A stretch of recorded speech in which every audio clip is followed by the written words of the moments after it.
লড়াই লড়াই চাই, লড়াই করে বাঁচতে চাই, লড়াই লড়াই লড়াই চাই, লড়াই করে বাঁচতে চাই। আমাদের একটাই দাবি, আমাদের কোনো দাবি নাই।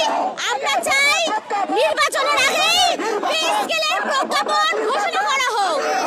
কর্মচারী কখনো রাজপথে নামে নাই। আজকে কি আমাদের এখানে থাকার কথা? আজকে আমাদের শান্তিতে বাসায় থাকার কথা, কিন্তু আমরা আজ সকল কর্মচারী, প্রজাতন্ত্রের 22 লক্ষ কর্মচারীর প্রতিনিধি এখানে এসেছি। কেন এসেছি? একটা দাবি, সেই দাবি প্রজ্ঞাপন। পে স্কেলের গেজেট চাই নির্বাচনের আগে।